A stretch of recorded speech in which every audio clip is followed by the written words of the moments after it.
Assalamualaikum warahmatullahi wabarakatuh.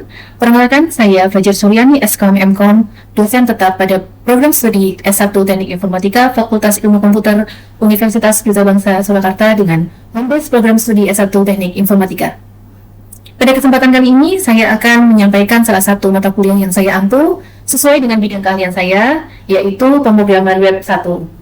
Mata kuliah ini merupakan mata kuliah wajib bagi mahasiswa program studi S1 Teknik Informatika semester 2 yang memiliki bobot SKS 3 yang terdiri dari 2 SKS teori dan 1 SKS praktikum, serta diselenggarakan selama 16 kali pertemuan, di mana 16 kali pertemuan itu meliputi 14 kali pertemuan pembelajaran, 1 kali ujian tengah semester atau UTS, dan 1 kali ujian akhir semester atau UAS. Mata kuliah pemrograman web 1 ini dirancang untuk memberikan pemahaman dan keterampilan kepada mahasiswa dalam mengembangkan aplikasi berbasis web, mulai dari konsep dasar arsitekturnya, kemudian penggunaan HTML, CSS, JavaScript, hingga pemanfaatan Bootstrap dalam membangun antarmuka web yang responsif dan juga interaktif. Selain itu, mahasiswa juga dibekali kemampuan untuk mengembangkan proyek aplikasi web sederhana dengan mengintegrasikan berbagai teknologi web modern sehingga mampu menghasilkan aplikasi yang sesuai dengan kebutuhan pengguna dan perkembangan industri teknologi informasi. Adapun capaian pembelajaran lulusan atau CPL yang dibebankan pada mata kuliah ini meliputi CPL 04, yaitu kemampuan menganalisis permasalahan komputasi yang kompleks. Kemudian ada CPL 05, yaitu penguasaan konsep teoritis bidang informatika dalam mendesain aplikasi berbasis teknologi multi-platform. Kemudian ada CPL 07, yaitu kemampuan merancang user interface dan aplikasi interaktif, serta CPL 08, yaitu kemampuan mendesain, mengimplementasikan, dan mengevaluasi solusi berbasis komputasi multiplatform. Seluruh CPL tersebut telah dituangkan dalam rencana pembelajaran semester atau RPS sebagai acuan pelaksanaan pembelajaran. Sementara itu, capaian pembelajaran mata kuliah atau CPMK yang diharapkan meliputi 1. Mahasiswa mampu menganalisis konsep dasar dan arsitektur pada aplikasi web. Kemudian yang kedua, memahami dan menerapkan HTML, CSS, dan juga JavaScript dalam membangun halaman website. Yang ketiga, mendesain aplikasi web yang responsif menggunakan Bootstrap. Dan yang keempat, merancang antarmuka pengguna yang interaktif. Dan yang terakhir, mengimplementasikan proyek aplikasi web sederhana yang dapat dijalankan pada berbagai perangkat browser. Dalam proses pembelajaran, saya menerapkan 3 komponen utama. Yang pertama ada delivery, yang kedua ada interaction, dan yang ketiga adalah assessment. Pada tahap delivery, saya menyediakan rencana pembelajaran semester dan membuat modul pembelajaran, membuat materi presentasi, dan juga memberikan contoh program serta bahan ajar yang dapat diakses mahasiswa melalui Learning Management System atau e-learning UDB. Penyampaian materi dilakukan secara runtut dan sistematis melalui penjelasan konsep, demo program langsung, praktikum program, serta pembahasan studi kasus sehingga mahasiswa memperoleh pengalaman belajar yang komprehensif.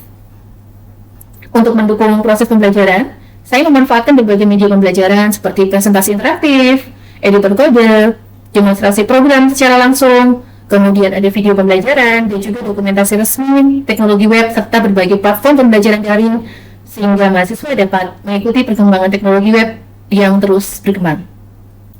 Pada aspek interaction, saya membangun komunikasi 2 arah melalui diskusi kelas, kemudian ada sesi tanya jawab, praktikum langsung, coding challenge, collaborative learning, peer review, dan refleksi pembelajaran. Dengan pendekatan ini, diharapkan mahasiswa tidak hanya memahami konsep saja, tetapi juga mampu memecahkan permasalahan nyata dalam pengembangan aplikasi web. Sementara itu, pada aspek assessment, penilaian dilakukan secara berkelanjutan melalui asesmen formatif berupa kuis, observasi praktikum, tugas individu, tugas kelompok, coding challenge, dan proyek pengembangan aplikasi web. Dan adapun bentuk asesmen sumatif itu dilaksanakan melalui ujian tengah semester, dan untuk ujian akhir semesternya dan penilaian proyek akhir sesuai dengan indikator pencapaian pembelajaran yang telah diterapkan pada RPS. Model pembelajaran yang saya terapkan adalah Project Based Learning atau PBL, dan juga dipadukan dengan Project Based Learning PBL, dengan menggunakan studi kasus, kemudian ada demonstrasi, praktikum, diskusi, presentasi, dan juga collaborative learning.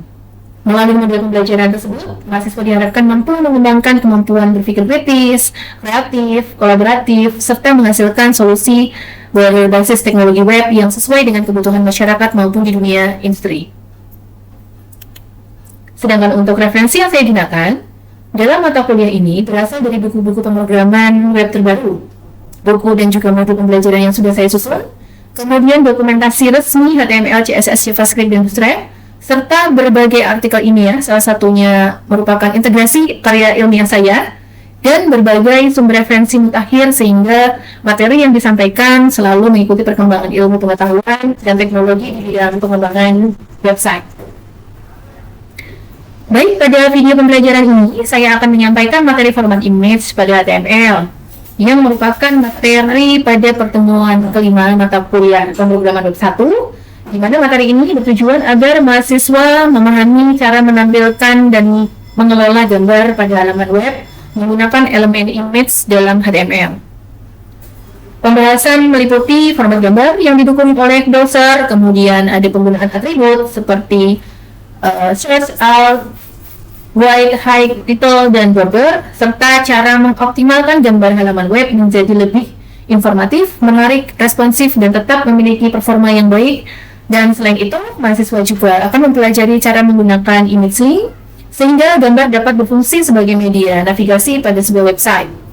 Melalui materi ini, diharapkan mahasiswa mampu menerapkan penggunaan gambar pada halaman web melalui dan sesuai dengan prinsip aksesibilitas, estetika, dan juga pengalaman pengguna atau user experience yang baik. Oke, mari kita mulai proses pembelajaran kita. Wassalamualaikum warahmatullahi wabarakatuh. Assalamualaikum warahmatullahi wabarakatuh. Waalaikumsalam warahmatullahi wabarakatuh. Sehat semua? Sehat. Semangat. Sehat semuanya? Sehat. Gitu dong. Kita hari ini mau masuk ke materi baru. Yang kemarin kita sudah belajar tentang HTML, mulai dari kita belajar tentang format teks, kemudian ada format list, dan juga hyperlink. Nah, semuanya kita kemarin alhamdulillah sudah menyelesaikan tugas-tugas dari implementasi materi. Hari ini kita lanjut ke materi tentang format image, gitu ya. Tapi sebelum masuk ke format image, saya pengen review apakah teman-teman di sini masih ingat apa enggak sih dengan materi yang kemarin kita pelajari gitu ya.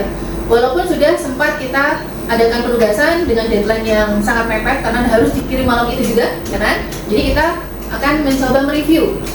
Seperti biasa, untuk review materi ini, siapapun yang aktif di kelas selama pembelajaran nanti kita akan jadikan sebagai poin. Jadi harus tetap aktif. Nah, untuk sekarang kita coba review. Silakan nanti yang mau menjawab langsung angkat tangan ya, jangan serabutan, langsung angkat tangan saja. Di materi hyperlink, apa sih tag yang kita pakai? Oi, siapa yang mau? Iya, Mbak. Saya Yesi, Emian 009. Jadi materi kemarin itu membahas mengenai hyperlink pada HTML. Nah, kita di situ tuh membahas tentang penggunaan link absolut, relatif, kemudian cara menggunakan tag href gitu. Terus selanjutnya, fungsi dari hyperlink untuk apa sih? Yuk, main. Saya Anas Kila dengan NIM 250103034. Panjang, 3 digit aja Mas. Oh ya, jadi fungsi hyperlink itu atribut yang fungsinya itu untuk menghubungkan suatu halaman ke halaman lain, maupun itu ke halaman website kita sendiri ataupun website yang lain, gitu. Oke, cakep. Tepuk tangan dulu. Nah, betul ya. Jadi hyperlink memang fungsinya digunakan untuk menghubungkan halaman satu dengan yang lain. Ingat bahwa konsep dari website itu adalah gimana kemarin? HTML singkatan dari Markup Language. Yes, Hypertext Markup Language. Dan itu fokusnya adalah terkait dengan hyperlink. Secara materi aman ya buat materi yang sebelumnya. Kita lanjut ke materi hari ini yaitu format image.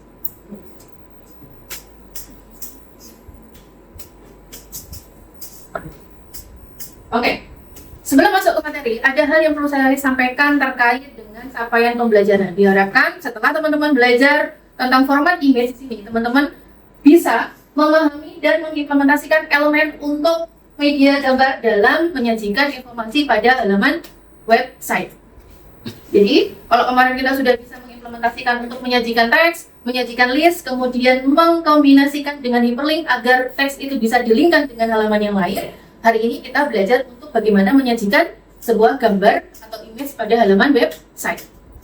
Nah, di sini ada beberapa yang akan kita pelajari. Yang pertama adalah terkait dengan format image pada HTML. Kemudian kita akan belajar tentang atribut tag image yang ada di HTML. Kemudian selanjutnya kita belajar untuk mengubah atau mengaplikasikan dari jenis-jenis atribut tersebut. Dan yang terakhir kita nanti akan melakukan aktivitas latihan dan mengimplementasikan ke dalam sebuah program dengan studi kasus sederhana. Nah, di bagian materi image ini, sebelum saya masuk ke topik intinya dalam praktikum, kita akan mencoba menggali sebenarnya fungsi image dalam HTML itu ketika kita implementasikan untuk membuat website itu apa sih? Yo, poin lagi. Kira-kira fungsi dari image untuk website itu apa? Poin? Lagi? Siapa dulu? Ayo. Oke. Saya Elida dengan Nimnya? 071. 071, oke. Fungsi image pada sebuah website itu salah satunya dan yang paling umum buat diketahui itu bisa mempercantik tampilan pada website. Oke, mempercantik. Terus ada lagi? Saya Budi. Oke. Saya Bunansa dengan NIM 066. Untuk fungsi image pada website sendiri untuk memecah padatan teks. Untuk memecah Memecah kepadatan kepadatan. teks. Ya, nah ini perlu digali nih. Memecah kepadatan teks itu maksudnya apa ya? Terus ada lagi nggak? Yang lain, ada yang mau nambahkan? Yang satu tadi mempercantik, yang kedua memecah kepadatan teks. Ada lagi? Kalau kita lihat kembali ke slide-nya, ini kan ada contohnya nih, tampilannya nih. Ya kan? Ada tampilannya seperti ini. Bayangkan tadi. Mempercantik ya, jelas ya, karena fokusnya di sini terlihat jelas memberikan informasi lebih deskripsi dari sebuah produk. Kalau cuma disajikan dalam teks, kita kan nggak punya bayangan gitu ya. Jadi ketika ditambahkan image, jadi jelas, oh barangnya seperti ini. Yang kedua tadi, memecah kepadatan teks. Coba, ada yang bisa memberikan pendapatnya? Gak usah, saya saja ya. Jadi kenapa disebut dengan memecah kepadatan teks? Bayangin aja, kita mencoba membayangkan dulu. Ini ada menu ya, contoh untuk kategori produk. Kalau cuma disajikan dalam bentuk teks saja, kira-kira gimana? Masih aman? Aman. Kalau untuk kategori aman. Tapi bagaimana dengan produk ini? Kita masuk ke produknya, ini ada kaos, blue t-shirt gitu. Kalau tidak menyajikan gambar gimana? Kan kita harus memberikan penjelasan. Itu sebuah kaos dengan warna biru, ukurannya apa dan seterusnya. Ketika itu ditampilkan semua dalam bentuk teks, kan jadi penuh dan susah untuk diperoleh bahasanya apa ya? Jadi pemahaman pengunjung website jadi kurang menarik. Ya, itu dari beberapa fungsi. Yang lainnya apa? Coba perhatikan di sini. Jadi dari beberapa fungsi yang ada, yang pertama tadi benar itu untuk daya tarik atau membuat informasi menjadi lebih menarik. Yang kedua itu menyimpan informasi jelas karena di situ mewakili sebuah teks ataupun informasi dalam bentuk paragraf ke dalam sebuah gambar. Yang ketiga membantu navigasi. Contohnya tadi yang bagian kategori, ya kan? Jadi navigasi untuk memudahkan kita beralih ke halaman yang lain juga bisa menggunakan image atau image bisa dijadikan sebuah tombol. Kemudian yang berikutnya adalah memperkuat dari identitas merek. Jadi kalau jelas gambarnya, pengunjung tahu bahwa oh ini itu untuk barang tertentu, oh ini untuk produk tertentu, oh ini untuk memberikan informasi hal-hal tertentu. Jelas kalau kita menggunakan sebuah image. Berikutnya yang terakhir ada meningkatkan interaktif dan juga aksesibilitasnya lebih mudah dibandingkan dengan hanya menggunakan teks, gitu ya. Sampai di sini aman? Lanjut, selanjutnya kita akan mempelajari tentang image bagaimana posisinya di dalam sebuah website. Kelebihannya apa sih? Gitu ya. Jadi memang pada dasarnya kalau tidak memberikan informasi hanya dalam bentuk teks saja, sudah pasti akan membuat kebosanan dari pengunjung website, ya kan? Kita bisa menambahkan image tadi dengan segala macam fungsinya tadi dapat membuat image menjadi lebih menarik dan lebih hidup. Selanjutnya, bagaimana kita akan membuat image di dalam HTML? Yang perlu kita harus tahu basicnya adalah format image-nya. Dimana di sini kita bisa mengimplementasikan format image itu untuk menyajikan image pada halaman website. Yang pertama di sini ada .ipng, kemudian ada div, ada .ico, ada kemudian JPEG, ada PNG, dan seterusnya. Ini adalah bagian dari format image yang dapat diakses oleh halaman website yang disediakan pada HTML. Begitu ya? Oke. Selanjutnya, ini daftar-daftar dari format gambar yang bisa kita gunakan untuk menyajikan image. Kemudian di sini ada tag image. Kalau kemarin tadi sudah disinggung di hyperlink, kita punya tag href, ya kan? Di image kita juga memiliki teks basic, yaitu tag img atau img, gitu ya. Untuk formatnya bagaimana? Di sini ada img, kemudian ada src, kemudian ada image1.jpg. Maksudnya apa?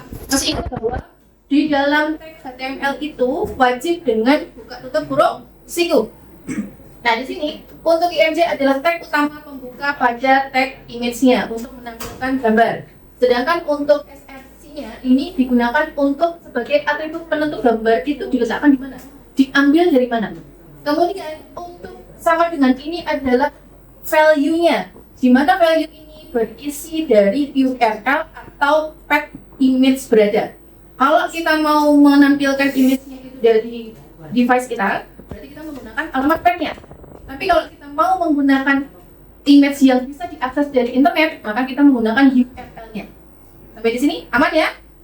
Kita langsung coba untuk praktek saja. Nah, yuk. Ini ada contoh program. Kalian bisa coba ya. Contoh program di sini. Kita praktekkan semuanya. Nanti bagi yang bisa menyelesaikan program ini lebih cepat, 2 mahasiswa pertama akan mendapatkan poin. Jadi kalau yang sudah selesai langsung angkat tangan, oke? Siap, langsung silakan dikerjakan. Kita kasih waktu cepat aja. 10 menit.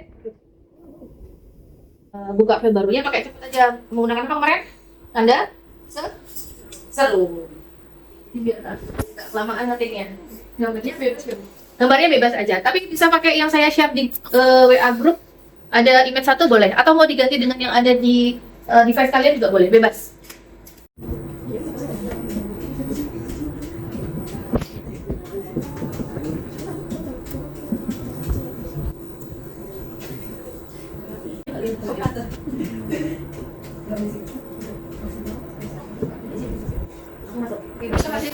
Oke, ini sudah ada satu yang berhasil. Sana, yang lainnya sudah ada yang berhasil? Lagi? Ayo, angkat tangan yang sudah berhasil. Sudah. Oke, nih, Mbak sudah berhasil, coba lihat. Mana, coba.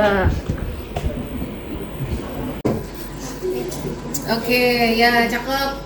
Nah, begitu ya. Yang lainnya saya tunggu sampai 5 menit lagi, karena kan cuma sedikit ya. Sampai 5 menit lagi, nanti kalau sudah selesai kita lanjutkan ke berikutnya. Oke, untuk praktikumnya siapa yang sudah berhasil? Yang pertama dulu deh, yang menampilkan 3 gambar dengan ukuran yang berbeda. Siapa yang sudah? Siapa yang coba di poin pertama? 3 gambar dengan ukuran yang berbeda. Oke, Mbak. Yes, ya, sudah.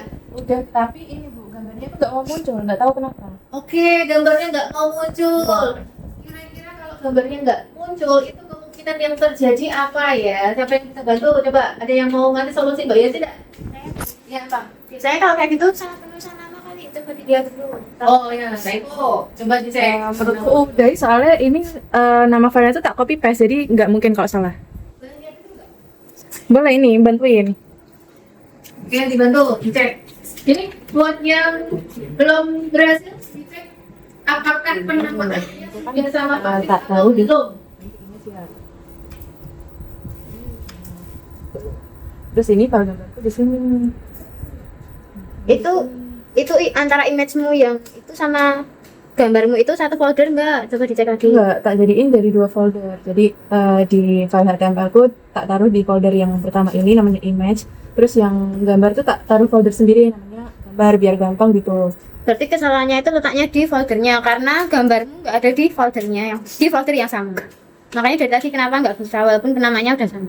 Oh, jadi harus dalam satu folder gini ya? Iya. Tak coba dulu ya. Oke.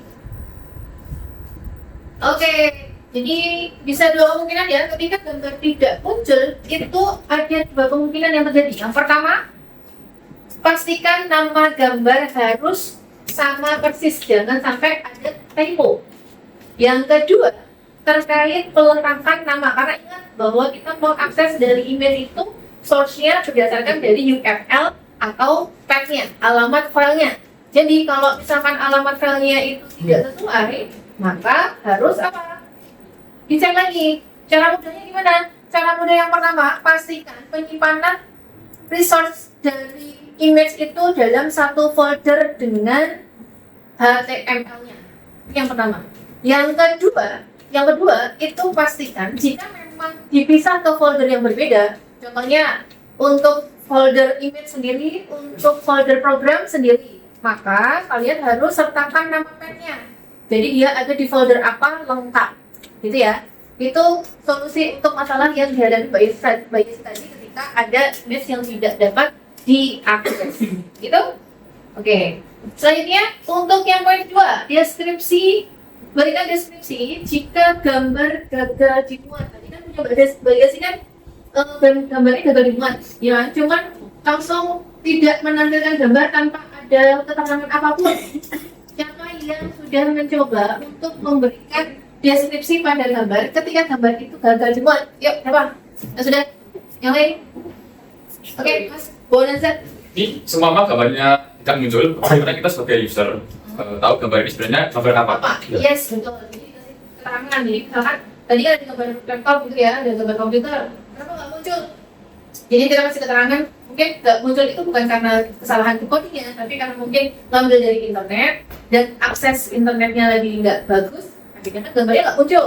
Nah, maka kita bisa berikan alternatif. Pakai apa, Mas?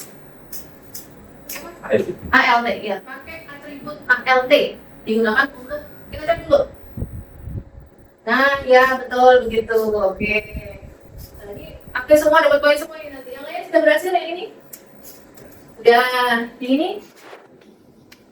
Sedikit lagi. Oh, ini mau nyoba yang poin 5 ya? Oke, poin 4. Oke, kita lanjut sambil tunggu untuk selesai. Kita lanjutkan presensi dulu. Tadi beberapa yang aktif ya sudah saya catat. Ini kita presensi dulu untuk aktifan.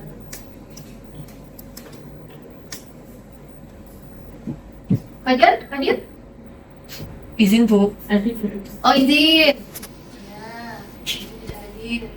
Terus ada Fauzi? Hadir? Oh ya. Semuanya sudah berangkat ya? Kita sudah mengimplementasikan image ke halaman HTML secara sederhana. Nah, untuk kaitannya dengan web yang nanti akan kita buat di project akhir, saya akan memberikan salah satu contoh implementasi dari image.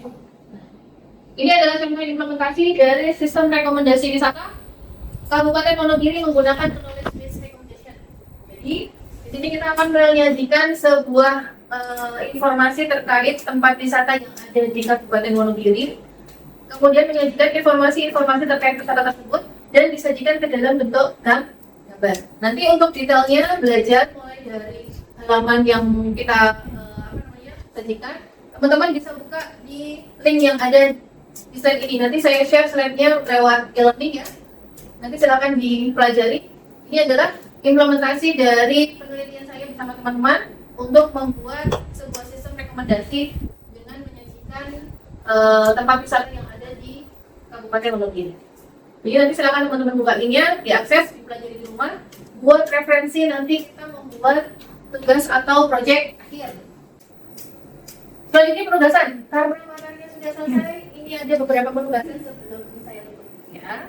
Untuk penugasan materi image di sini, yang pertama, buatlah file HTML, ya, buatlah file HTML sesuai pada contoh program yang ada di modul. Kan tadi sudah kita modul ya, karena yang diimplementasi ke slide kan tidak semuanya. Jadi nanti yang semua yang ada di modul silahkan dibuat, kemudian implementasikan dengan image yang berbeda. Oke. Selanjutnya, poin yang paling penting, kalau untuk yang poin 1 dan 2 itu nanti hanya untuk bahan pembelajaran. Yang tugas dikumpulkan itu yang poin 3. Kita mencoba untuk mengkombinasi dari materi hyperlink dengan image. Jadi nanti silakan membuat link pada bagian gambar tertentu. Ya, nanti saya akan berikan contoh implementasi gambarnya, di mana dapat menunjukkan bagian-bagian dari gambar tersebut.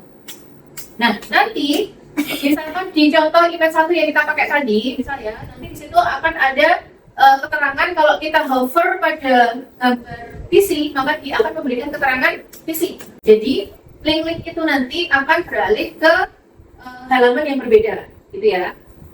Nah, pengumpulannya nanti silakan dikumpulkan dengan format PW4 untuk tugas tempat ya, dengan format pw4_nim.html dikumpulkan nanti malam karena programnya sederhana.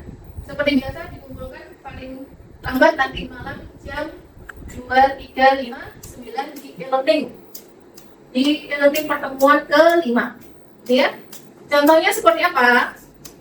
Nah, contohnya nanti yang tampilan ini ya, contohnya ini pada email 1 tadi. Kita sudah praktekkan ke praktek pertama. Kalau kita implementasikan dengan pergerakan hover mouse, jadi kalau misalkan di sini ada kita arahkan mouse itu ke dalam layar komputer, ya kan ya? Di sini ada keterangannya PC. Kalau nanti di sini saya arahkan ke laptop, nanti di sini ada keterangannya laptop. Tapi kalau kita arahkan ke tempat yang lain, nah, dia tidak mengeluarkan apapun. Jadi pastikan pilihan objek ini itu harus sesuai dengan yang seharusnya objek itu pilih. Untuk tugas ada yang ditanyakan? Oh ya. Nanti kalau pakai gambar lain selain image 1 apa boleh? Boleh. Jadi untuk gambar ini hanya contoh ya, hanya sampel aja pakai image 1. Tapi kalau teman-teman mau mengimplementasikan ke gambar yang lain boleh, kayak misalkan gambar pemandangan, gambar laut. Nanti ada kalau di hover ke pantainya nanti ada keterangan air laut. Nanti kalau di bagian pohon kelapa nanti ada keterangan pohon kelapa. Boleh, bebas. Jadi sesuai kreasi kalian aja boleh. Kesimpulannya apa sih? Jadi setelah kita belajar dari tadi menampilkan image, kesimpulan hari ini di materi format image itu apa? Sebelum saya simpulkan, ada yang mau mencoba menyimpulkan? Saya Ya oke. di menyimpulkan Bapak. Oke. Untuk kesimpulan belajar pada hari ini, kita belajar cara menampilkan gambar HTML menggunakan teks image. Oke. Kita mengenal atribut penting seperti search, ALT, lalu width, height, dan yang lain. Ya. Kita juga memahami pentingnya penempatan file pada gambar agar dapat ditampilkan dengan benar. Seperti Pak Rizka tadi, penempatan file yang salah, alias gambar tidak muncul. Cakep. Lalu kita juga mengetahui bahwa ALT berfungsi sebagai alternatif ketika gambar tidak bisa dimuat. Seperti problem yang saya dapatkan. Ini bisa saja. Terus keren banget. Tepuk tangan dulu untuk Mas Budi. Ya. Betul ya. Materinya simple, hanya untuk menampilkan gambar pada HTML atau ke dalam tampilan website. Tapi setelah kita implementasikan, setelah kita praktekkan, ada beberapa hal yang penting kita pahami terkait dalam menampilkan gambar pada halaman website, terutama untuk menggunakan HTML, program HTML. Yang pertama tadi, kaitannya adalah kita menggunakan tag image. Yang kedua, kita harus mengenal atribut-atribut dan mengimplementasikan agar bisa menyajikan image itu sesuai dengan keinginan kita. Mulai kita mau beri border atau tidak, kita mau ganti ukurannya berapa, ataukah kita akan memberikan keterangan ketika nanti gambar itu tidak bisa diakses dan seterusnya. Selanjutnya, di sini juga kita harus perlu memperhatikan yang paling utama agar gambar itu bisa ditampilkan. Yang utama justru ada di format gambarnya. Jadi pastikan betul-betul format gambar yang akan kalian gunakan untuk disajikan ke dalam HTML atau ke dalam website itu formatnya sesuai dengan yang dibolehkan atau difasilitasi oleh HTML. Ke materi baru untuk masuk ke tabel. Jadi silahkan pelajari modul yang sudah saya share di e-learning untuk materi tabel. Oke, cukup sampai di sini. Ada pertanyaan tadi? Good luck untuk selanjutnya, semakin semangat di pertemuan berikutnya. Terima kasih. Wassalamualaikum warahmatullahi wabarakatuh. Demikian video rekaman proses pembelajaran mata kuliah modul 18 di program studi S1 Teknik Informatika Fakultas Ilmu Komputer Universitas Duta Bangsa Surakarta.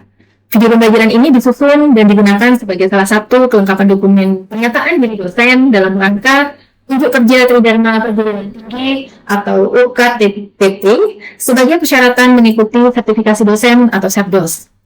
Semoga video pembelajaran ini dapat memberikan gambaran mengenai kompetensi saya dalam merencanakan, melaksanakan, dan mengevaluasi proses pembelajaran yang berpusat pada mahasiswa, serta menjadi salah satu bahan pertimbangan dalam proses penilaian sertifikasi dosen. Saya menyampaikan terima kasih. kepada seluruh pihak yang telah memberikan dukungan sehingga proses pembelajaran dan penyusunan video ini dapat terlaksana dengan baik. Akhir kata, saya ucapkan terima kasih atas perhatian yang telah diberikan. Wassalamualaikum warahmatullahi wabarakatuh.